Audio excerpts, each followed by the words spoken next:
नमस्कार विद्यार्थियों, मेघराज गुरुकुल में आपका स्वागत है। और आज जो क्लास आपके लिए लेके आए हैं रीजनिंग का जो टॉपिक है आपका रैंकिंग टेस्ट, उसकी सेकंड क्लास है जिसमें आज कंप्लीटली बात करने वाले हम आपके सामने रैंक ज्ञात करना।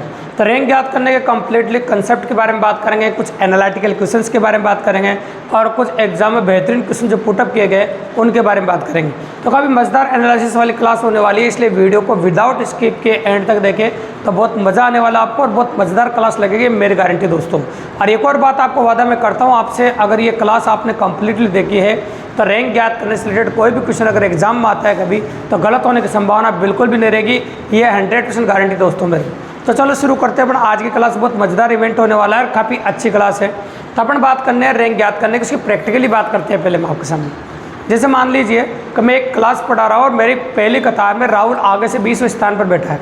मैं एक क्लास पढ़ा रहा हूँ, ऑफलाइन क्लास पढ़ा रहा हूँ मैं, और उसमें राहुल मेरी पहली जो क्लास में पढ़ा रहा हूँ उसमें पहली कतार में 20वें नंबर पर बैठा है आगे से। ये मैंने बात देखने के बाद मैं पीछे जाकर खड़ा हो गया और मैंने देखा राहुल उसी कतार में पीछे से 15 नंबर पर बैठा है। राहुल आगे से 20वां बैठा है और पीछे से 15वें नंबर पर बैठा है। ये बात मैंने नोटिस कर ली। नोटिस करने के बाद मैं ऑफिस में चला गया। मान लो वहाँ कोई अधिकारी आ जाता है और अधिकारी ने मेरे से बोला कि सर आपकी जो पहली कतार बैठी है उसमें कुल कितने विद्यार्थी बैठे हैं। तो भैया मैं वापस क्लास में गिनने थोड़ी आऊँगा, मैं ऐसे ही दिमाग लगा लूँगा यार पहली कतार में राहुल आगे से 20वें स्थान पर है और पीछे से 15वें स्थान पर है। तो मैं क्या करूँगा, दोनों साइड के स्थान जोड़ दूँगा। तो आगे से 20 और पीछे से 15 कितना होगा, 35। लेकिन एक बात नोटिस करना इस प्रकार के प्रश्नों में कि राहुल को मैंने 2 बार गिन लिया। एक बार तो मैंने राहुल को आगे से गिन लिया, एक बार राहुल को मैंने पीछे से गिन लिया। तो मैंने राहुल को 2 बार गिना भी। जब राहुल को मैंने 2 बार गिना है तो एक बार कम करना पड़ेगा। तो 35 में से एक कम किया तो आंसर कितना आ गया आपका, 34। तो गांठ बांध लेना, जब भी कभी कुल संख्या आपको निकालनी हो तो दोनों साइड से स्थान जोड़ो आप, और दोनों साइड के स्थान जोड़ के दोनों साइड के स्थान जोड़ सकते हो आप और एक कम कर देना। अब एक कम यूँ मत कहना कि भाई एक कम इसलिए किया जब सूत्र में होता है इसलिए कम किया, नहीं। एक कम इसलिए किया कि एक आदमी का मैंने 2 बार गिन लिया। तो कुल संख्या निकालने के लिए हमेशा याद रखिएगा बाईं ओर से स्थान, बाईं ओर से स्थान प्लस दाईं ओर से स्थान, दाईं ओर से स्थान -1, ऐसा कह सकते हैं। तो देखो दोनों साइड से स्थान जोड़कर एक कम करना है। कई बार दायां बायां शब्द का इस्तेमाल नहीं करता है, कई बार आगे पीछे शब्द का इस्तेमाल करता है। यहाँ आगे बोलता है, यहाँ पीछे बोलता है, तो कन्फ्यूज होने की बिल्कुल ज़रूरत नहीं है, दोनों साइड से स्थान है, ऐसा कर सकते हैं। और कई बार ऊपर नीचे शब्द का इस्तेमाल भी करता है, ये ऊपर है और ये नीचे है, तो कई बार ऊपर नीचे शब्दों का इस्तेमाल भी करता है। तो कुल संख्या बराबर बाईं ओर से स्थान प्लस दाईं ओर से स्थान -1, ये कुल संख्या हो जाएगी आपकी। लेकिन तुम में से कोई बच्चा कहता है सर कई बार कुल संख्या नहीं पूछ के या तो दाईं ओर से स्थान पूछता है या फिर बाईं ओर से स्थान पूछता है। तो टेंशन लेने की जरूरत नहीं, दाईं ओर से बाईं ओर से स्थान भी पूछा जा सकता है। दाईं ओर से स्थान तो उसमें कुछ भी नहीं करना, इधर वाली संख्या को उधर भेजना है बस। ये कुल संख्या की तरफ से दाईं ओर से स्थान पूछा तो बाईं ओर से उधर भेज दो। तो आप कह सकते हैं कुल संख्या में से बाईं ओर से स्थान जो है वो घटा देंगे। बाईं ओर से स्थान, बाईं ओर से स्थान और -1 उधर जगह प्लस का हो जाएगा तो +1 हो जाएगा, ठीक है। अब यहाँ बोलेंगे बाईं ओर से स्थान, बाईं ओर से स्थान, ये हो जाएगा आपका कुल संख्या, कुल संख्या माइनस देखो दाईं ओर से स्थान, दाईं ओर से स्थान, और ये हो जाएगा आपका +1। तो वहाँ तो दाईं ओर से स्थान था तो बाईं ओर से आ गया, और यहाँ बाईं ओर से आती है दाईं ओर से आ गया। तो ये तीनों प्रकार की पॉसिबिलिटी आपने देख ली, बिल्कुल सिंपल सी बात है और काफ़ी इजीली अप्रोच कर दिया अपन ने। तो इस प्रकार से भैया दोनों तरह की पॉसिबिलिटी होना चाहिए। तो एग्जाम के अंदर तीनों वेरिएंट है जो क्वेश्चन करते वक्त काम आएंगे और अपन क्वेश्चन कर सकते हैं। लेकिन एक बात याद रखेगा, इन तीनों के अलावा एक और इम्पोर्टेंट बात जो अपने काम आने वाली है, जैसे मैंने बोला ना ए और बी के बीच में बैठकर 18 आदमी खाना खा रहे हैं तो कुल कितने आदमी खाना खा रहे हैं। याद रखिएगा 18 आदमी खाना खा रहे हैं, भाई ए और बी खाना नहीं खा रहे हैं। तो दोनों साइड के जो खूटे हैं वो नहीं गिनने आपको, मतलब दोनों साइड के खूटे नहीं गिने जाएंगे, ऐसा कंसेप्ट आपको ध्यान में रखना है। ये बिल्कुल सिंपल सी बात है। अगर ये चारों बातें आप ध्यान में रखते हैं, ये चारों बातें आपको ध्यान में रह जाती है तो मेरी गारंटी है कि इससे रिलेटेड कोई भी क्वेश्चन काफ़ी इजीली और काफ़ी आसानी से कर सकते हो। भले आपको बता देते हैं एग्जाम में किस प्रकार के प्रश्न पूछे गए हैं और कैसी कैसी पॉसिबिलिटी एग्जाम में देखने को मिली है, तो उसके बारे में बात कर रहे हैं। देखिए भले और किस प्रकार का वेरिएशंस आपको मिलेगा वो भी हम बता रहे हैं आपको, वो भी क्लियर कर देते हैं आपका दिमाग में। देखिए आप तो दिख ही रहा होगा आपको, नोटिसेबल वेरिएंट है तो ले लेता हूँ। देखिए ये पहला क्वेश्चन है, रैंक ज्ञात कर रहे हैं आप, गौर से देखिए। नोटिसेबल थिंग्स है, पहला क्वेश्चन है, नोटिस कीजिए। देखिए तो पहला क्वेश्चन ले रहे हैं पर 31 विद्यार्थियों कक्षा में अरुण का स्थान 17 है, अंत से उसका स्थान क्या होगा। तो मैंने बोला था आपके सामने एक साइड से स्थान दे रखा, कुल संख्या दे रखी है तो घटाकर एक जोड़ना होता है। 31 में से 17 घटाना है अपन को और आपको एक जोड़ना है। 31 रे कितना होगा 32 और 32 में जैसे आप 17 घटाओगे तो आंसर आ जाएगा 15वां स्थान होगा। तो उसका दूसरी साइड से जो स्थान होगा वो 15 हो जाएगा, बिल्कुल सिंपल और काफ़ी ईजीली। तो काफ़ी कंडक्टेड वेरिएंट है और काफ़ी आसानी से अपन कर पा रहे हैं, तो आंसर आ जाएगा आपका 15वां। ये क्वेश्चन नंबर पहले का जवाब है। तो देखो जो सिखाया मैंने आपको वीडियो की शुरुआत में करो, बातें आपने अच्छे सुनी, तो बिल्कुल सिंपल और आसान क्वेश्चन अभी है, तो कोई बड़ी बात नहीं। आगे सुनो, 39 विद्यार्थियों की कक्षा भी है, तो चाहो तो बना सकते हो। 39 विद्यार्थियों की कक्षा है, विद्यार्थियों की संख्या 39 है। आगे देखो, मैं सुरेश अशोक से 7 रैंक आगे है। यदि अशोक की रैंक अंत से 17वीं है, अशोक की जो रैंक है वो अंत से 17वें नंबर पे है। ये अशोक जो है देखो, यदि अशोक अंत से 17 नंबर पे है, 17 नंबर पे है ना 7वीं। सुरेश की आरंभ से कौन सी रैंक है, सुरेश की आरंभ से पूछे नहीं, बोले सुरेश अशोक से 7 रैंक आगे है, तो 7 रैंक आगे हैं ऐसा बोला आपके सामने। सुरेश से 7 रैंक आगे हैं। अब आगे है तो कितना होगा 10 नंबर पर मान लो, है ना। 7 रैंक आगे है तो यहाँ पर कितने पे होगा बताओ, 10 पे होगा, ऐसा मान लो आप, ठीक है। इस प्रकार से पॉसिबल है। तो 7 रैंक आगे है तो 10 आगे और जोड़ देंगे तो टोटल या कह सकते हैं 10 नंबर पे होगा। ये इधर से 17वां है तो इधर से 27वां हो जाएगा, 10 रैंक आगे, और इधर से थोड़ा कम हो जाएगा आगे से, है ना। इधर 27 हो गया आपके सामने, कोई दिक्कत नहीं, बिल्कुल नॉर्मली। अब आप 39 में 27 घटा सकते हैं, है ना, और एक जोड़ सकते हैं तो आपका आंसर पॉसिबल है। या फिर कह सकते हैं हम आपके सामने कि देखो यहाँ पर जो बोला ना एक अशोक से 7 रैंक आगे है, कि 7 रैंक आगे सॉरी, तो 17 और 7 कितना होता है 24, ये हो जाएगा 24। तो 39 माइनस 24 प्लस 1, तो 40 में से अगर ये घटाओगे तो 16वीं रैंक आ जाएगी, तो 16वें नंबर पर आ जाएगा, बिल्कुल सिंपली और काफ़ी ईजीली। ये हो गया क्वेश्चन नंबर 2 का जवाब दिया, जो आसानी से अपन ने कर दिया। अब आ जाओ क्वेश्चन नंबर 3 पे। तो क्वेश्चन नंबर 3 आपका क्या कहता है और किस प्रकार से पॉसिबल है वो देखिए। क्वेश्चन नंबर 3 आपसे कहता है एक कतार में 17 लड़कियां हैं, प्रारंभ से बीच वाली 9वीं, अंत से बीच वाली लड़की किस नंबर पर होगी। तो आप बिल्कुल सिंपली कर सकते हैं, इसमें कोई बड़ी बात नहीं है। आप क्या करोगे कि 17 में से 9 घटा के 1 जोड़ दोगे तो पता चल जाएगा आपको ये कितना हो जाएगा आपका 18। 18 में से 9 गया तो आपका हो जाएगा आंसर 9। ये कितना आसान है, अब बिल्कुल सिंपल है।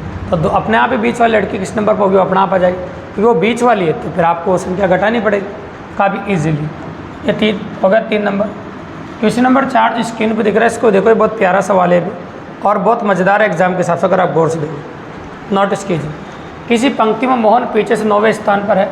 मान लीजिए पंक्ति ले लो आप लोग, और इसमें मोहन जो है ना वो पीछे से 9वें नंबर पे है, तो मोहन को मैंने पीछे से 9 नंबर पे ले लिया। ये देखो आगे बोला सोहन आगे से 8वें नंबर पे है। सोहन जो है ना वो आगे से 8 नंबर पे है, ये सोहन है, और आगे से 8वें नंबर पे, ये मैंने बोला है सर। ये और राम इन दोनों के बीच में खड़ा है, तो पंक्ति में कम से कम कितने लड़के होना चाहिए। क्या सोहन को मिलाकर इधर 8 हो रहे हैं, मोहन को मिलाकर इधर 9 हो रहे हैं, और राम इनके बीच में अगर अकेला भी है ऐसे, तो अगर इसको भी जोड़े अपन तब भी कम से कम लोगों की संख्या 18 हो रही है। और ज़्यादा भी बिठाओ तो फिर और ज़्यादा तो कितने भी हो सकते हैं। इन्होंने पूछा आपसे कम से कम कितने होंगे, तो कम से कम तो 18 होंगे, और ज़्यादा से ज़्यादा कोई लिमिट नहीं है। ज़्यादा से ज़्यादा 2 और बढ़ा दो 20 हो जाएंगे, 2 और बढ़ाओ तो 22, 24, 26, 28, 30, ज़्यादा से ज़्यादा कितनी हो सकते, लेकिन कम से कम रहेंगे आपके 18। कम से कम कितने रहेंगे आपके 18। तो ज़्यादा से ज़्यादा कितने भी हो सकते हैं, उस बात से कोई फर्क नहीं पड़ता। अगर आप नोटबुक लेके बैठे तो साथ में नोट कर सकते हैं, वीडियो को पॉज करके लिख सकते हैं, स्क्रीनशॉट भी ले सकते हैं। बहुत प्यारे और मज़ेदार क्वेश्चन सभी है, जिनकी पॉसिबिलिटी एग्जाम में काफ़ी अच्छी है। और आगे सुनो, एक पंक्ति में कुछ बालक बैठे हैं, पी बाएँ से 14वें स्थान पर है। एक पंक्ति भी है ऐसी, और बाएँ दाएँ आप जानते हैं, बायाँ होता है दायाँ होता है। पी बाएँ से 14वें स्थान पर है, ये पी है, और ये बाएं से 14वें स्थान पर है, ऐसा बोला है। तथा Q दाएं से 7वें स्थान पर है, ये Q है और ये Q है दाएं से 7वें स्थान पर है, ऐसा बोला है। यदि P और Q के मध्य 4 बालक हैं, यहाँ P को मिलाकर 14 पूरे हो गए, यहाँ Q को मिलाकर 7 पूरे हो गए। अब बोला यदि P और Q के बीच में 4 बालक हैं, तो 4 बालक यहाँ हैं, ये 4 बालक और जुड़ जाएंगे। ये 4 पंक्ति में कुल कितने हो गए, जोड़ लो 28, 18 और 7 कितना हो गया 25, तो पंक्ति में टोटल बालक हो गए 25 आ गए। बिल्कुल सिंपल सी बात हो गई, तो पंक्ति में टोटल 25 बालक हो गए, है ना आसान सा क्वेश्चन, बिल्कुल सिंपल सी बात है, इसमें कोई बड़ी बात नहीं। ये क्वेश्चन नंबर हो गया आपका 5। अब आ जाओ क्वेश्चन नंबर 6 पर। क्वेश्चन नंबर 6 क्या कह रहा है आपसे, उसको गौर से देखिए आप। क्वेश्चन नंबर 6 कहता है आपसे 38 छात्रों के कक्षा में विजय का क्रम ऊपर से 18वां है, तो उसका क्रम नीचे से कौन सा होगा। तो भैया ऐसा बता रहा कि मैंने कुल संख्या में दी गई संख्या को घटाकर 1 जोड़ देते हैं अभी, तो आपको यह घटा दो कितना आ जाएगा 20 और 1 जोड़ा तो आ गया आपका 21वां, तो आंसर होगा आपका 21वां। ये लो आंसर हो जाएगा आपका 21वां, बिल्कुल सिंपली और काफ़ी इजीली डिनोट कर दिया अभी। ये क्वेश्चन नंबर 6 का आंसर हो गया। इसके बाद अगला क्वेश्चन स्क्रीन पर दिख रहा है, इसको भी गौर से देखो। क्वेश्चन नंबर 7, छोटे छोटे क्वेश्चन अगर ईमानदारी से आपने समझा है कंसेप्ट तो ये समझो 10 सेकंड लगेंगे क्वेश्चन करने में। आगे देखिए, किसी कक्षा में राम का क्रमांक ऊपर से 8वां है और नीचे से 28वां, बताइए कक्षा में कुल कितने हैं। मैंने कह रहा है ऊपर नीचे दोनों साइड से स्थान जोड़ के आपको 1 कम करना है। ये हो गया 36 और 36 में से 1 कम किया तो आपका जो आंसर है वो आ जाएगा 35। आंसर हो जाएगा आपका 35, बिल्कुल सिंपली और काफ़ी ईजी। इस क्वेश्चन का जो आंसर है आपका वो हो जाएगा आपका 35, क्वेश्चन नंबर 7 का आंसर। क्वेश्चन नंबर 7 के बाद अगली जो पॉसिबिलिटी बन रही है वो क्वेश्चन नंबर 8 की बन रही है। अब क्वेश्चन नंबर 8 की क्या बन रही है वो देखो आप। किसी कक्षा की परीक्षा में उत्तीर्ण विद्यार्थियों के बीच विनय का क्रमांक ऊपर से 13वां और नीचे से 26वां है। यदि 7 विद्यार्थी इस परीक्षा में अनुत्तीर्ण हुए हों तो बताइए कि परीक्षा में कुल कितने विद्यार्थी थे। ठीक है, किसी कक्षा की देखो परीक्षा में उत्तीर्ण विद्यार्थियों के बीच विनय का क्रमांक ऊपर से 13वां है ना। किसी कक्षा की परीक्षा में उत्तीर्ण विद्यार्थियों के बीच विनय का क्रमांक ऊपर से क्या है 13वां है और नीचे से 26वां है। यदि 7 विद्यार्थी परीक्षा में अनुत्तीर्ण, ऊपर से देखो 13वां है, नीचे से कौन सा है 26वां, तो पहले मैं कुल संख्या निकाल देता हूँ। ऊपर से तो 13वां, नीचे से 26वां, दोनों साइड के स्थान जोड़ के 1 कम करना होता है अभी, तो आंसर 39, ये 38। तो 38 तो ये पास होने वाले हो गए, उत्तीर्ण होने वाले, और अनुत्तीर्ण होने वाले कितने 7, तो 7 अनुत्तीर्ण वाले भी जोड़ो तो कुल विद्यार्थियों की जो संख्या हो जाएगी आपकी वो 45 हो जाएगी। मतलब जो कुल विद्यार्थी आपको देखने को मिलेंगे वो हो जाएंगे आपके 45 मतलब 45। तो बिल्कुल सिंपली और काफ़ी इजी। इसके बाद आगे बात करेंगे अपन क्वेश्चन नंबर 9 की। अब क्वेश्चन नंबर 9 क्या कहता है आपको देखो सुनो। 41 बच्चे हैं 41, तो 41 बच्चों की एक कक्षा में सौरभ का ऊपर से 8वां स्थान है, ममता सौरभ से 7 स्थान नीचे है। देखो 41 बच्चों की कक्षा है, देखो ये ले लेते हैं 41 बच्चों की कक्षा है, ऐसे पूरे 41 बच्चे हैं ऐसे बोल देंगे।